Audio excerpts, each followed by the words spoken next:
ഇന്ന് നാട്ടടുക്കളയിൽ കല്ലുമ്മക്കായി കറി വെക്കുന്നത് എങ്ങനെയാണെന്ന് നോക്കാം. അതിനുവേണ്ടി കുറച്ച് കല്ലുമ്മക്കായി ഇട്ടിട്ടുണ്ട്. ഇത് ചെറുതാണ്. പിന്നെ ഇതിൽ കുറച്ച് വെള്ളം ഒഴിക്കണം. ഇതിൽ തന്നെ കഴുകിയ വെള്ളം തന്നെ ഉണ്ട്. കുറച്ച് നല്ലോണം വൃത്തിയായി കഴുകണം. ഇത് എന്നിട്ടേ ഇത് നമ്മൾ പുഴുങ്ങിയെടുക്കാൻ പാടുള്ളൂ.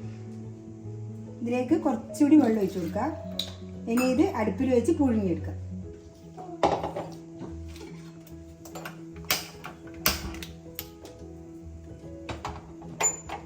ഇതിന് വെന്ത് കല്ലുമ്മക്കായല്ലോ ഇങ്ങനെ പൊളന്ന് വന്നിട്ടുണ്ട്. നമുക്ക് തീ ഓഫാക്കാം. ഇത് തണിയിട്ടാകുമ്പോൾ നമുക്ക് വൃത്തിയാക്കാം. ഈ കല്ലുമ്മക്കായ മുഴുവനായി വൃത്തിയാക്കി എടുത്തു. ഇതിൻ്റെ ഉള്ളിലത്തെ ഈ നാരെടുത്ത് കളയണോ, അല്ലെങ്കിൽ നമുക്ക് വയറുവേദന അങ്ങനത്തെ അസുഖങ്ങളെല്ലാം വരും. അങ്ങനെ ഇത് നീറ്റാക്കി വെച്ചിട്ടുണ്ട്. ഇനി ഇതിന് വേണ്ട ചേരുവകൾ എന്തെല്ലാം നോക്കാം. ഒരു അരമുറി തേങ്ങ എടുത്തിട്ടുണ്ട്. ഇതിലേക്ക് നമുക്ക് എരിവിനാവശ്യമായ മുളക് ചേർത്ത് കൊടുക്കാം. കുറച്ച് മഞ്ഞൾപ്പൊടി ചേർത്ത് കൊടുക്കാം.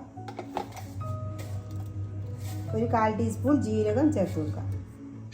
ഇനി ഇത് നമുക്ക് നന്നായി അരച്ചെടുക്കാം. ഇതിലേക്ക് കുറച്ച് മഞ്ഞൾപ്പൊടി പെരക്കി വെക്കാം.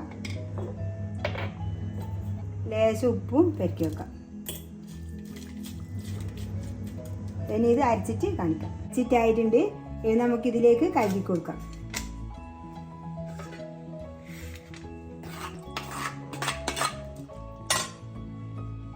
ഈ അരച്ച വെള്ളം കൂടി നമുക്കിതിലേക്ക് ഒഴിച്ചു കൊടുക്കാം.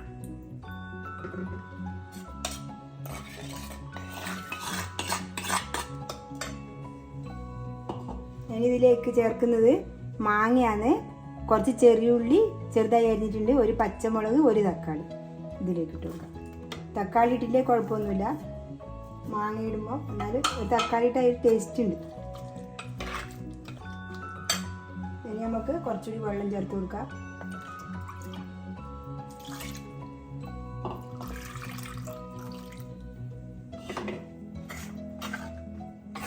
നമ്മൾ മീനിൻ്റെ കറിയിലും വെക്കുമ്പോൾ നല്ലോണം അരയണം. എന്നാലാണ് ആ മീനിൻ്റെ കറിക്ക് ടേസ്റ്റ് വരും. നമുക്കിത് അടുപ്പിലേക്ക് വെച്ച് കൊടുക്കാം. ഇനി തിളച്ച് വരട്ടെ. ഇനി മൂടി വെക്കാം. കറി ആയാൽ നോക്കാം. കറി റെഡി ആയിട്ടുണ്ട്. ഇത് അധികം വെള്ളമാക്കണ്ട.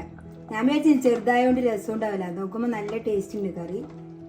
ഇനി ഇതിലേക്ക് നമുക്ക് കറിവേപ്പില ഇട്ട് കൊടുക്കാം.